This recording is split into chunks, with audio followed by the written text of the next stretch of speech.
तीसरे चरण के चुनाव से भाजपा के सहयोगी दल भी मैदान में उतरने लगे हैं। तीसरे चरण में जिन 59 सीटों पर मतदान होना है, उसमें 3 सीटों पर अनुप्रिया पटेल की अपना दल भी चुनाव लड़ रही है। इसमें से एक सीट कानपुर नगर की है। अनुप्रिया पटेल आज कानपुर पहुंची थी, उनसे बात की हमारे संवाददाता रतीश त्रिवेदी ने। धुआंधार चुनाव प्रचार का दौर चल रहा है। 2 चरण का मतदान हो चुका है और अब केंद्रीय नेता भी अब जमीन पर उतरकर चुनाव प्रचार को धार देने में जुटे हुए हैं। अपना दल इसकी प्रमुख और केंद्रीय मंत्री अनुप्रिया पटेल हमारे साथ हैं, उनसे बात करते हैं। अनुप्रिया जी, चुनाव प्रचार को धार देने के लिए आप खुद जमीन पर उतर चुकी हैं, क्या तस्वीर दिख रही है? 2 चरण का मतदान तो बीत चुका है और तीसरे चरण का जो प्रचार है वो अब आखिरी दौर पर है। तस्वीर बिल्कुल स्पष्ट है, बिल्कुल साफ है। उत्तर प्रदेश के आम मतदाता ने अपना मन बना लिया है और ठान लिया है कि 2022 में भी एक बार फिर एनडीए की सत्ता में वापसी होगी और अगले 5 साल तक निरंतर हमने उत्तर प्रदेश की विकास यात्रा को नई ऊंचाइयों पर ले जाना है। आप और आपके सहयोगी संगठन का ये दावा है, लेकिन जो अखिलेश यादव हैं वो कह रहे हैं कि आपके सहयोगी दल की जमानत तक जब्त करा देंगे उत्तर प्रदेश में।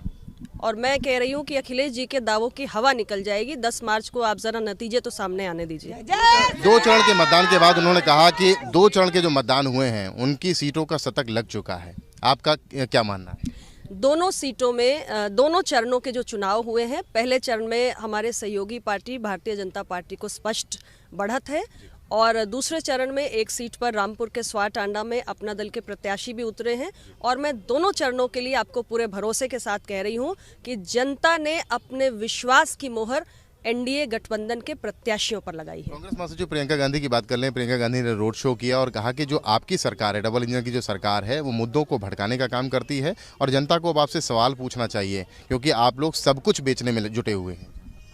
मैं कांग्रेस पार्टी की नेता को सिर्फ इतना ही कहना चाहती हूं कि हमारी एनडीए की सरकार अपना रिपोर्ट कार्ड हर क्षण अपने हाथ में लेकर घूम रही है और 5 साल तक हमने जो जो उपलब्धियां हासिल की हैं, हम एक एक अपने विकास काम का और विकास परियोजनाओं का ब्यौरा लेकर जनता के बीच में जा रहे हैं और जनता के हर सवाल का जवाब दे रहे हैं। चुनाव का दौर चल रहा है। प्रियंका गांधी पंजाब गई, मुख्यमंत्री चन्नी के साथ एक अपमानित करने वाली बात निकल करके आई कि जी बिल्कुल, आपने भी वीडियो देखा होगा, उस पर आप क्या कहेंगे? देखिए, मैं सिर्फ इतना ही कहना चाहती हूँ कि भारत के हर एक राज्य में हमारे देश का संविधान हमें ये अनुमति देता है कि भारत का कोई भी नागरिक किसी भी राज्य में जा सकता है।